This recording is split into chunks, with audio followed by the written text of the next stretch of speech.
إن الحمد لله نحمده ونستعينه ونستغفره ونؤمن به ونتوكل عليه ونعوذ بالله من شرور أنفسنا ومن سيئات أعمالنا من يهده الله فلا مضل له ومن يضلله فلا هادي له وأشهد أن لا إله إلا الله وحده لا شريك له وأشهد أن محمدا عبده ورسوله أما بعد فإن خير الحديث كتاب الله وخير الهدي هدي محمد صلى الله عليه وسلم وشر الأمور محدثاتها فإن كل محدثة بدعة وكل بدعة ضلالة وكل ضلالة في النار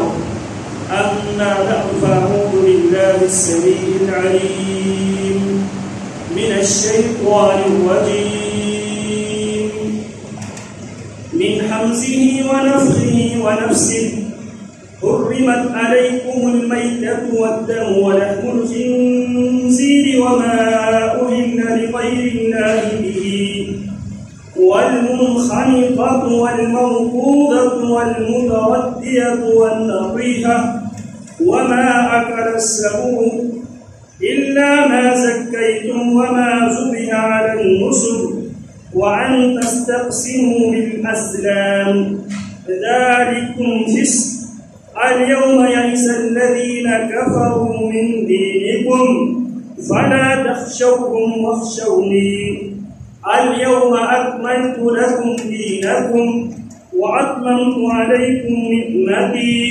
ورضيت لكم الإسلام دينا فمن اضطر في مخمصة غير متجانف لإثم فإن الله غفور رحيم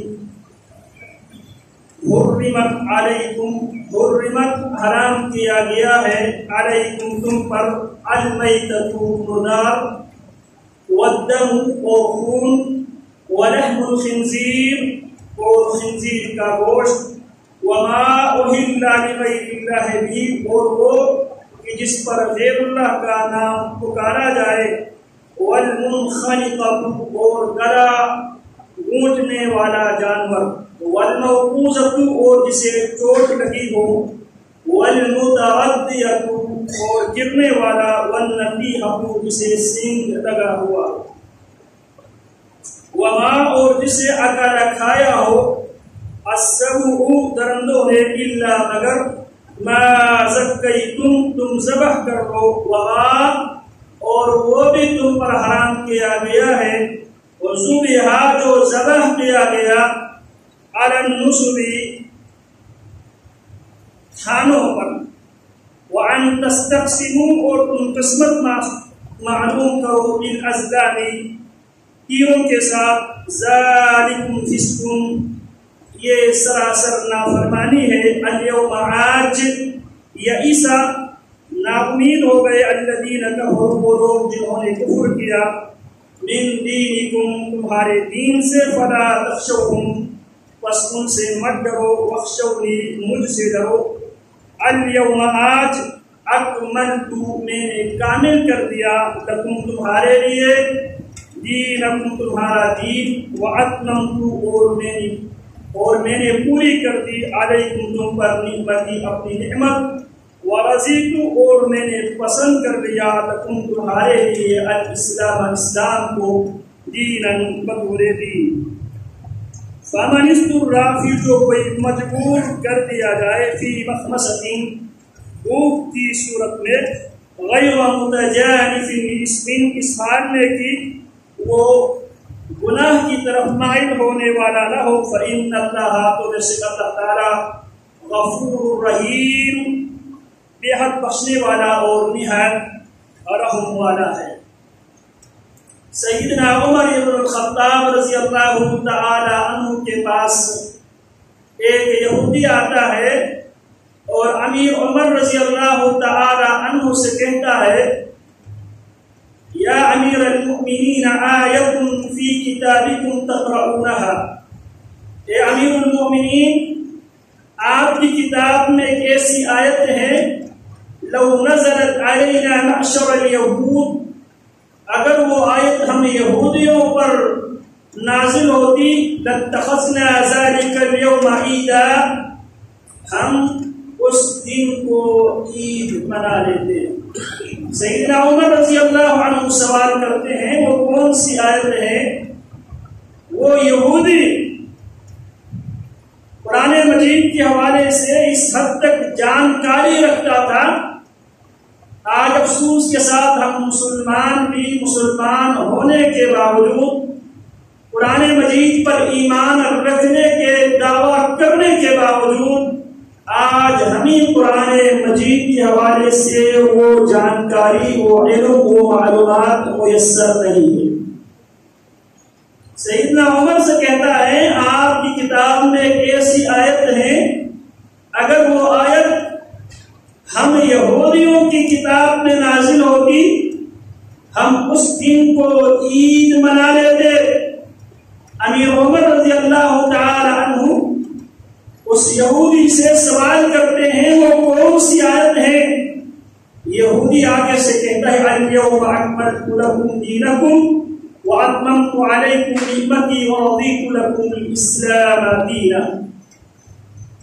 سیدنا عمر فرمانے لگے میں اچھی طرح جانتا ہوں یہ آیت کب نازل ہوئی اور کس مقام پر یہ آیت نازل ہوئی۔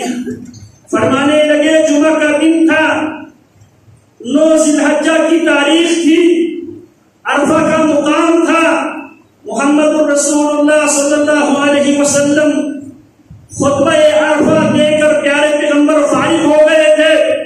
پیارے پیغمبر علیہ السلام پر جب یہ آیت اتری، جب یہ آیت نازل ہوئی، سیدنا عمر رضی اللہ تعالی عنہ کی علمی فقاہت، علمی سمجھ دیکھ لیجیے، جب یہ آیت نازل ہوتی ہے امیر عمر رضی اللہ عنہ رونے لگتے ہیں۔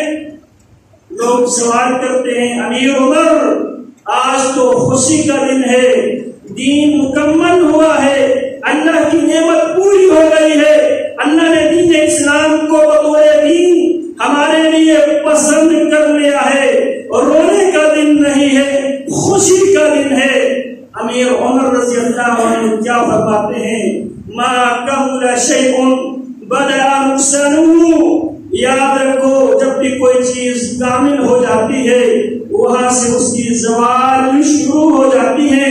امیر عمر رضی اللہ عنہ اس بات کو سمجھ گئے تھے، اب زیادہ دیر محمد رسول اللہ صلی اللہ علیہ وسلم ہمارے درمیان رہنے والے نہیں ہے۔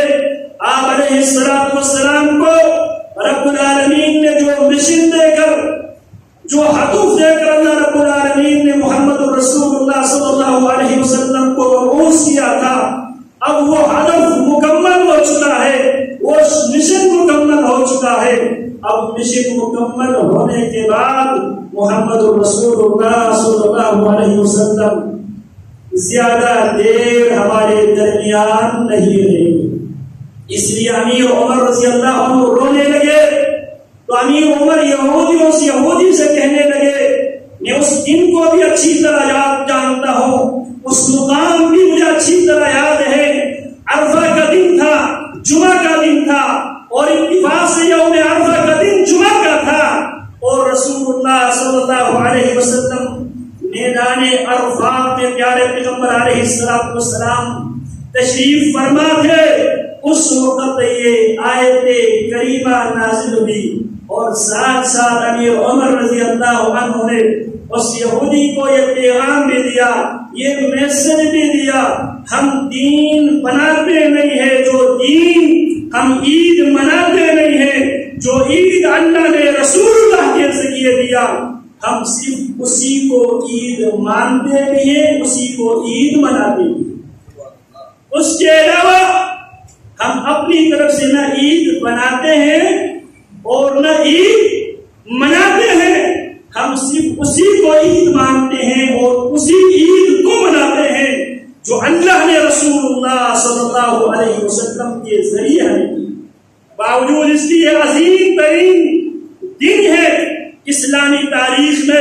اللہ رب العالمین نے دین کامل کر دیا، اپنی نعمت پوری کر دی اور دین اسلام کو بطور دین اللہ رب العالمین نے پسند فرمایا۔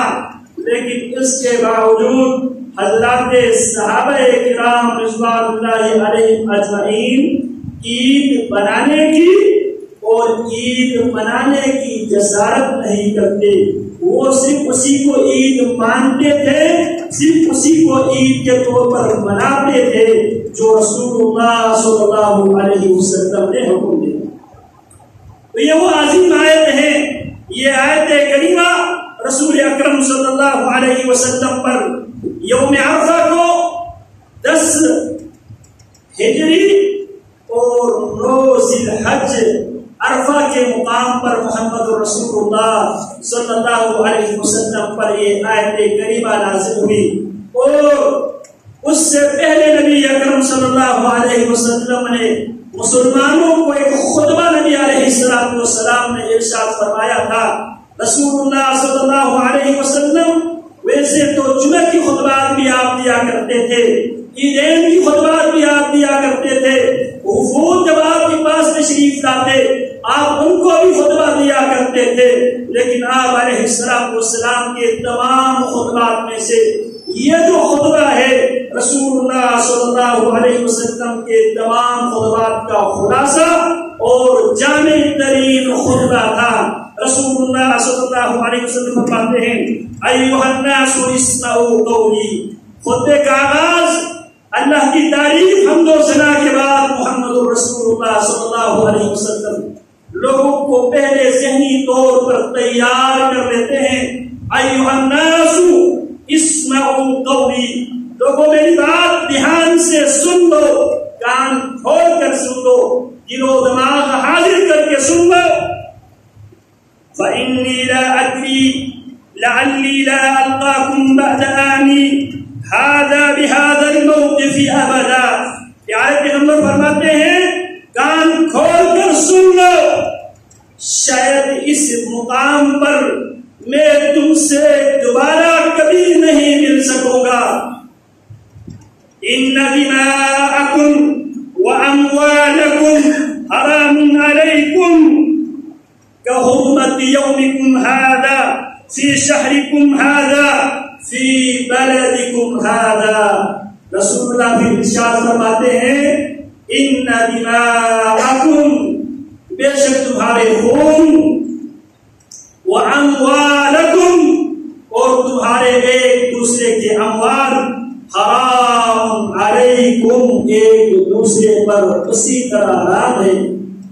کحرمت یومکم ھذا، جس طرح اس دن کی حرمت ہے، فی شہرکم ھذا، جس طرح اس مہینے کی حرمت ہے، فی بلدکم ھذا، جس طرح اس جگہ کی حرمت ہے۔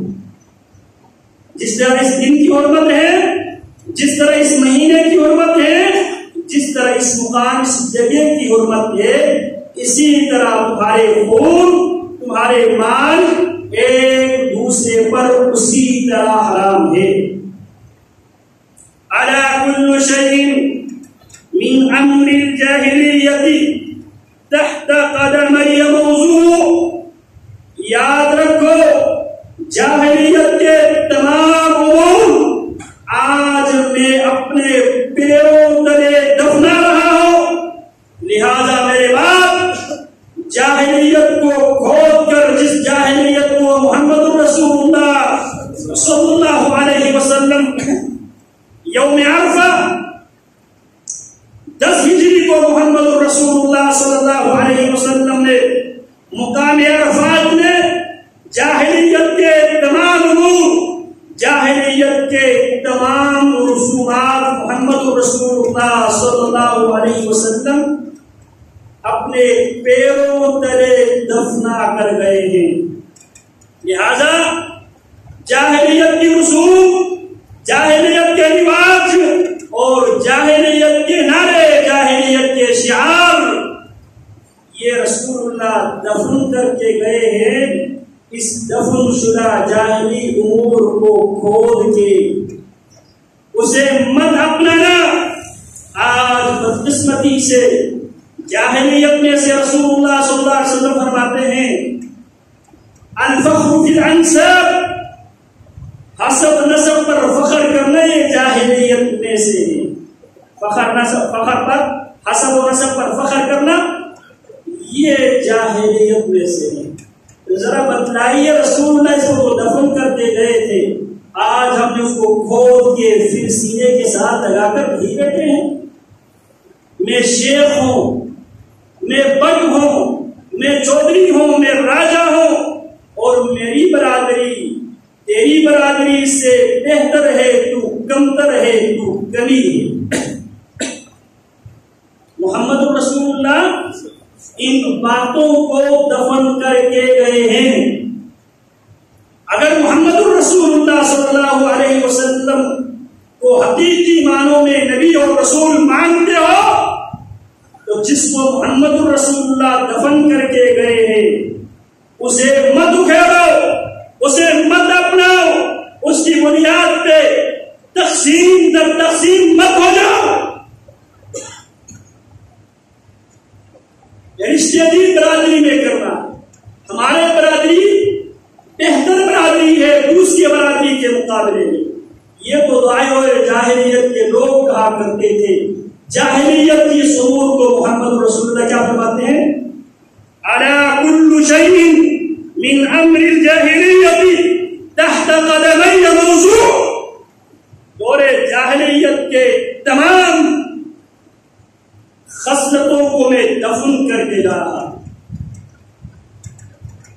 اور آپ نے فرمایا میری امت دور جاہلیت کی دو باتوں کو عموماً امت کی اکثریت ان کو اپنائے گی.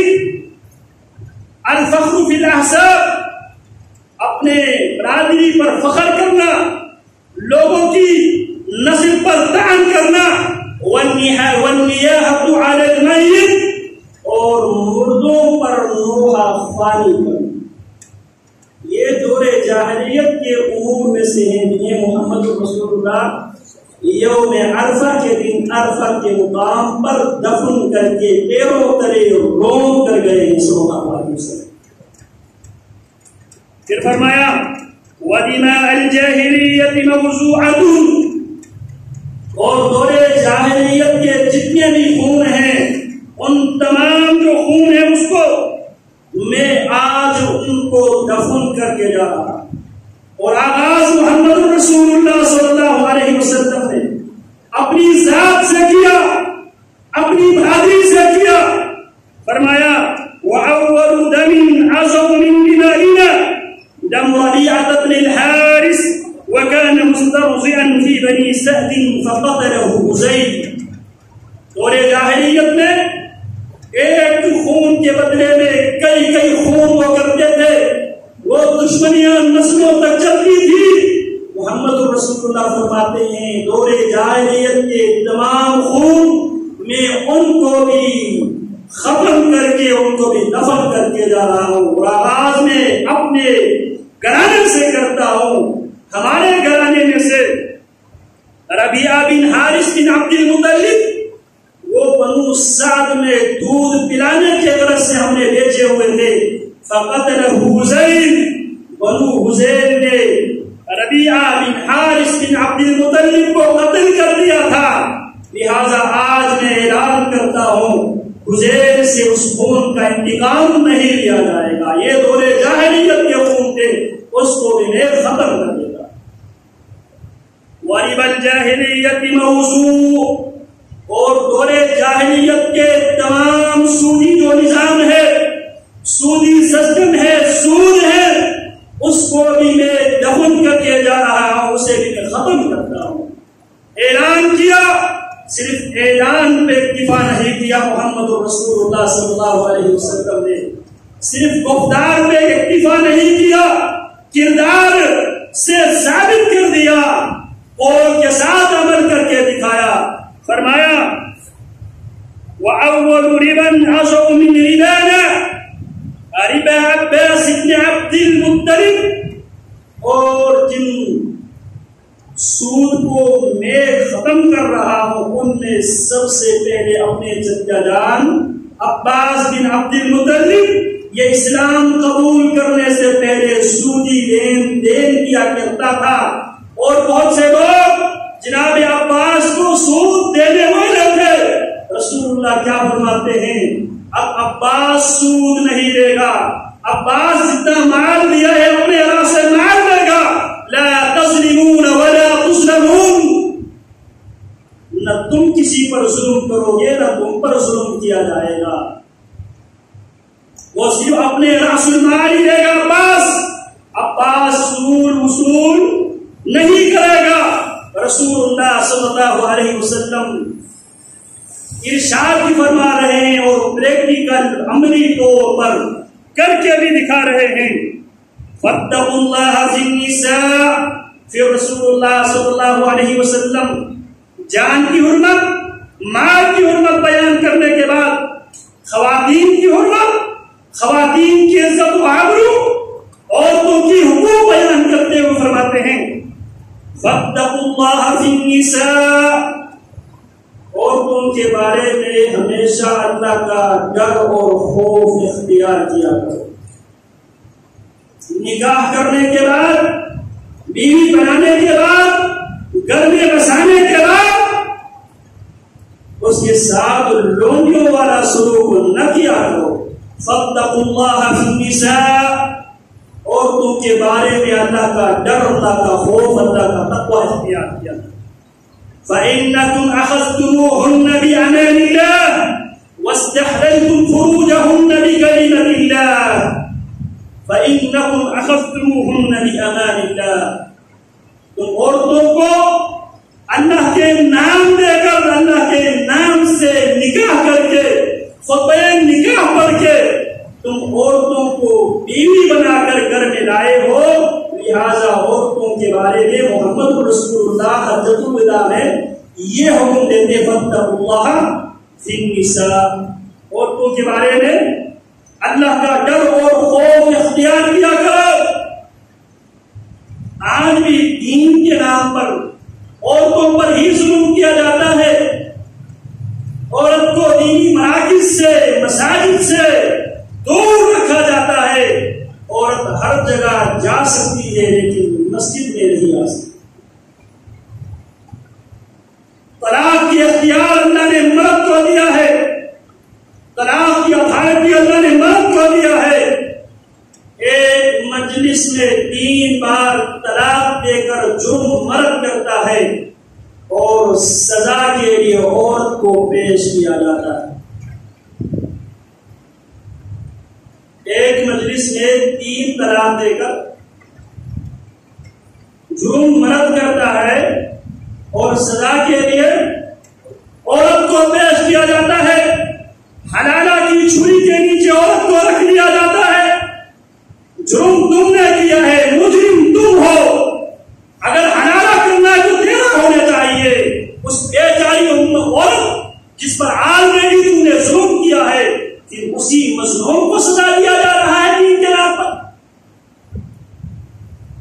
فاتقوا اللہ فی النساء، رسول اللہ صلی اللہ علیہ وسلم کا حکم رہتی دنیا تک امت کو، فاتقوا اللہ فی النساء، عورتوں کے بارے میں اللہ کا ڈر اور خوف اختیار کیا کرو۔ فإنکم اخذتموہن بأمان اللہ واستحللتم فروجہن بکلمۃ اللہ، یہ عورتیں اخذتموہن بأمان اللہ، تم اللہ کی امان دے کر، اللہ کی امان دے کر شریعت کی روشنی میں نکاح کر کے خطبہ نکاح پڑھا کر تم نے اس عورت کو لایا ہے۔ واستحللتم فروجہن بکلمۃ اللہ، عورت تمہارے لیے کلمے کی بنیاد پہ، عقیدہ توحید کی بنیاد پہ تمہارے لیے حلال ہوگا۔ اسی لیے اللہ رب العالمین نے مومنہ عورت کے نکاح مشرک کے ساتھ، مومنہ عورت کے نکاح مشرک کے ساتھ حرام قرار دیا ہے، اور مومن مرد کا نکاح مشرکہ عورت کے ساتھ حرام قرار دیا قیامت تک۔ واستحللتم فروجہن بکلمۃ اللہ، تمہارے لیے عورتیں حلال ہو گئی ہے کلمے کی بنیاد پر، کلمہ توحید کی بنیاد پر، عقیدہ توحید کی بنیاد پر. لہذا عقیدہ توحید کا توحید تقاضا ہے کرتی ہے فاتقوا اللہ فی النساء، عورتوں کے بارے میں اللہ کا ڈر اور خوف اختیار کیا. وَلَكُمْ عَلَيْهِنَّ أَن لَا يُوَافِئْنَ فُرُوشَكُمْ أَحَدًا تَكْرَهُونَهُ. البتہ عورت پابند ہے، عورت تمہارے گھروں میں اس آدمی کو، اس عورت کو آنے نہ دے جن کو تم ناپسند کرتے ہو، جو تمہارے گھر میں آنا تمہیں گوارا نہیں ہے، وہ جو بھی ہو، وہ تمہاری اجازت کے بغیر جن افراد کو تم ناپسند کرتے ہو کہ وہ تمہارے گھروں میں آئے، اور پابند ہیں وہ تمہارے گھروں میں کسی ایسے فرد کو، مرد ہو یا عورت، جنہیں تم ناپسند کرتے ہو انہیں تمہارے گھروں میں آنے نہ دے. فَإِن فَعَلْنَ ذَلِكَ، تمہارے منع کرنے کے باوجود، سمجھانے کے باوجود، اگر عورتیں ان افراد کو، مرد ہو یا عورت جنہیں گھر میں آنے سے اس کے شوہر ناپسند کرتے ہیں، ان کو اگر بار بار سمجھانے کے باوجود اگر وہ بلاتی ہیں تو رسول اللہ صلی اللہ علیہ وسلم فرماتے ہیں فَضْرِبُوهُنَّ ضَرْبًا غَيْرَ مُبَرِّحٍ. تربیت کے لیے، تعلیم کے لیے اگر تمہیں یہ امکان ہو، تھوڑی مار سے اگر یہ ٹھیک ہو سکتی ہے، آئندہ کے لیے پابند ہو سکتی ہے، تو ایسی مار جس میں کسی قسم کی زخمی کوئی خراش نہ آئے، یہ اللہ کے نبی علیہ السلام نے بتایا. وَلَهُنَّ عَلَيْكُمْ رِزْقُهُنَّ وَكِسْوَتُهُنَّ بِالْمَعْرُوفِ. اور عورتوں کا حق یہ ہے تم پر، عورتوں کو معروف طریقے سے کھلانا، معروف طریقے سے پہنانا. وَعَاشِرُوهُنَّ بِالْمَعْرُوفِ، معروف طریقے سے ان کے ساتھ معاشرت. فَامْسِكُوهُنَّ بِإِحْسَانٍ فَامْسِكُوهُنَّ بِمَعْرُوفٍ، یا معروف طریقے سے انہیں بیوی بنا کر رکھو، او سرحیوهن بإحسان، یا احسان کرتے ہوئے طلاق دو. احسان کا مطلب کیا ہے؟ اسے کچھ اضافی چیز دے کر زندگی سے رخصت کرو. یہ نہ ہو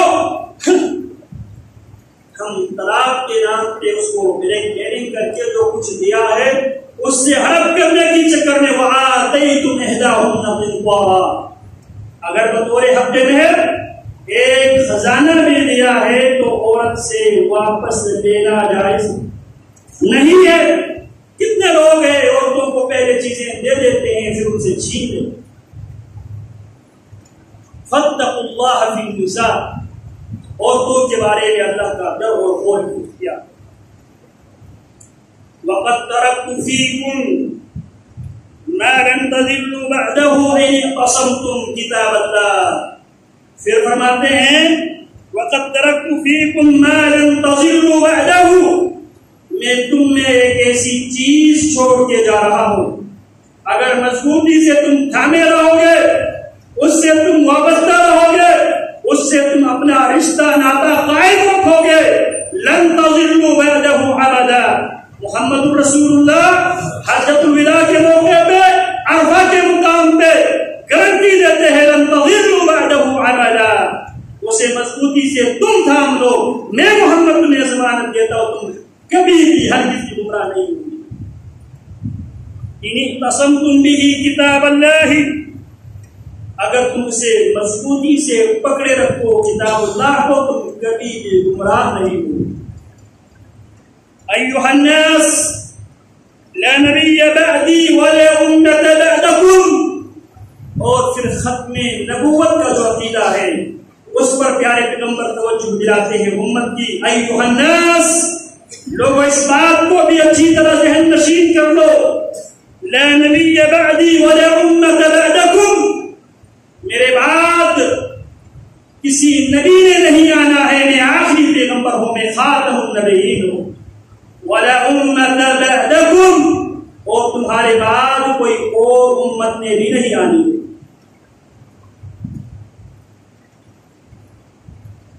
الا فاعبدوا ربکم، پھر رسول اللہ صلی اللہ علیہ وسلم عقیدہ توحید کی طرف 1,24,000 1,44,000 یا کم از کم جو تعداد ہے وہ 80,000 کے مجمع تھے۔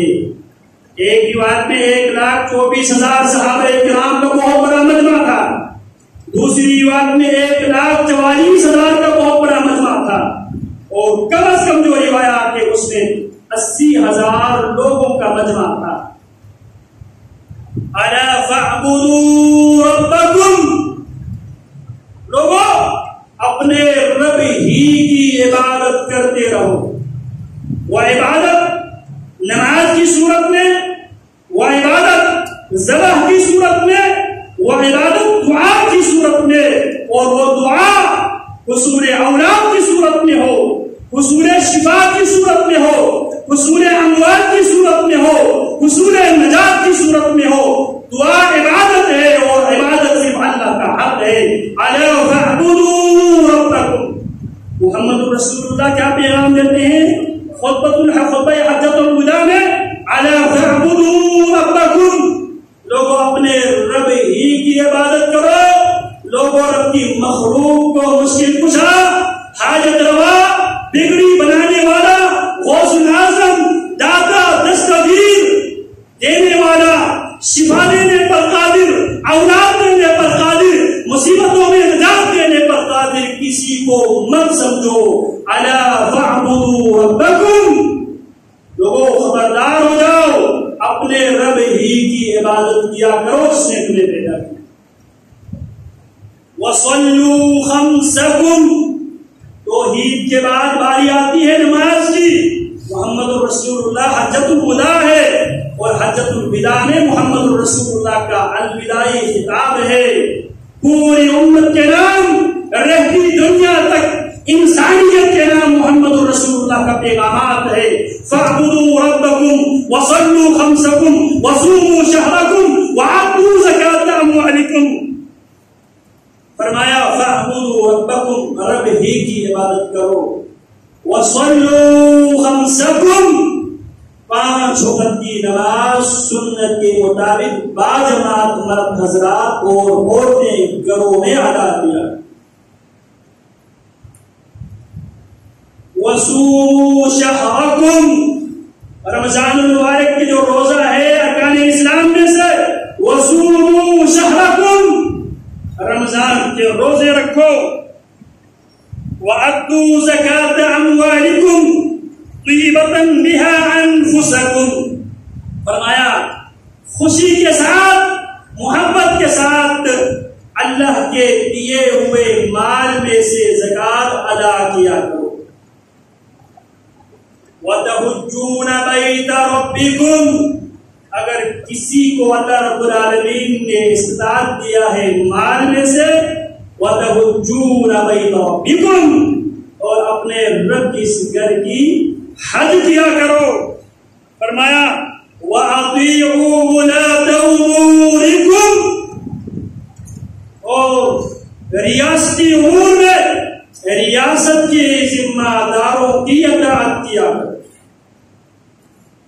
سیدنا عباد بن ساریہ رضی اللہ تعالی عنہ فرماتے ہیں وعظنا رسول اللہ صلی اللہ علیہ وسلم موعظة بلیغة وجلت منها القلوب وزرفت منها العيون فقلنا يا رسول الله صلى الله عليه وسلم كأنها موعظة مودع فأوصنا، قال أوصيكم بتقوى الله عز وجل والسمع والطاعة، وإن تعمر عليكم عبد حبشي فإنه من يعش من بعدي فسيرى اختلافا كثيرا، فعليكم بسنتي وسنة الخلفاء الراشدين المهديين، عزوا عليها بالنواجذ، وإياكم ومحدثات الأمور فإن كل محدثة بدعة وكل بدعة ضلالة۔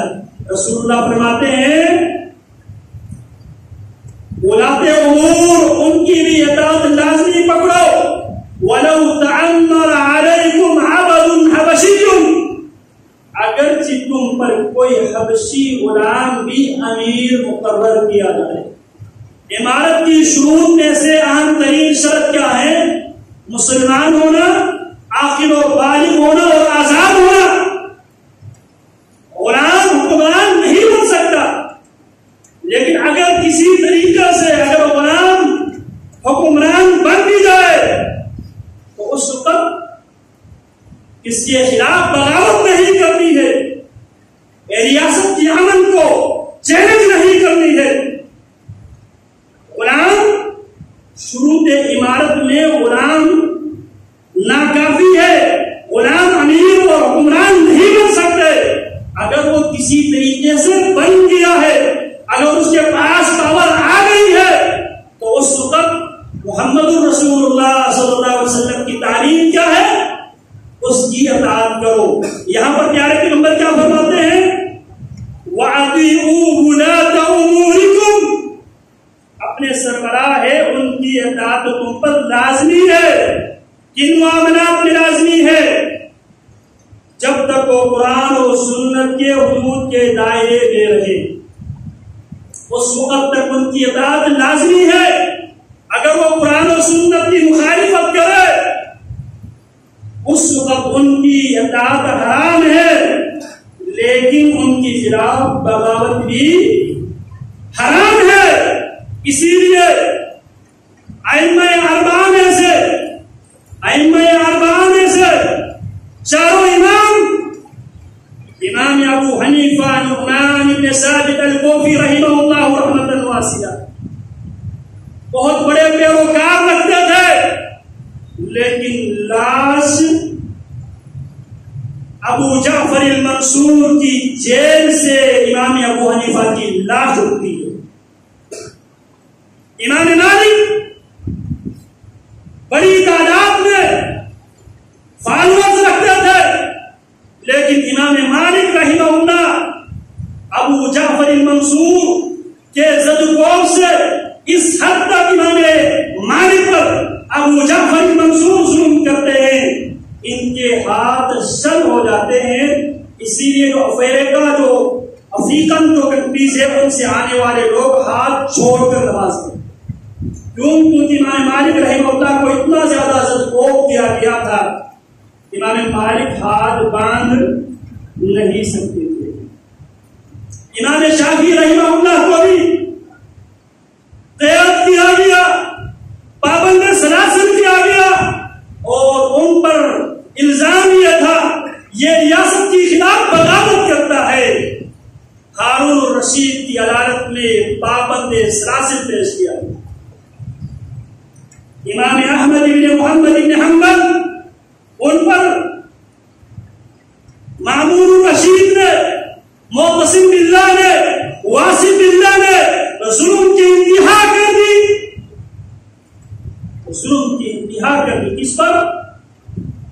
امام احمد بن محمد بن حنبل الشیبانی رحمہ اللہ پر، اور امام بخاری کو نسابور سے وقت کے حکمران نے جلاوطن کر دیا تھا، لیکن ہزاروں کے تعداد میں پیروکار رکھنے کے باوجود ائمہ اسلام نے، سلف نے ان کی ناجائز باتوں کو قبول نہیں کیا، لیکن بغاوت بھی نہیں کی، اپنے پیروکاروں کو بغاوت پر بھی نہیں اکسایا، کیونکہ ان کے مد نظر رسول اللہ کی حدیث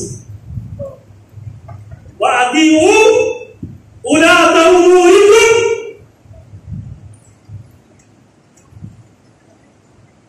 ان ناجائز باتوں کو قبول بھی نہیں کیا، لیکن اپنے پیروکاروں کو نہ امام ابو حنیفہ رحمۃ اللہ علیہ نے، نہ امام مالک رحمۃ اللہ علیہ نے، نہ امام شافعی رحمۃ اللہ علیہ نے، اور نہ امام احمد بن حنبل رحمۃ اللہ علیہ نے، نہ امام بخاری نے، اور نہ امام شیخ الاسلام احمد بن عبد الحلیم بن تیمیہ رحمۃ اللہ علیہ۔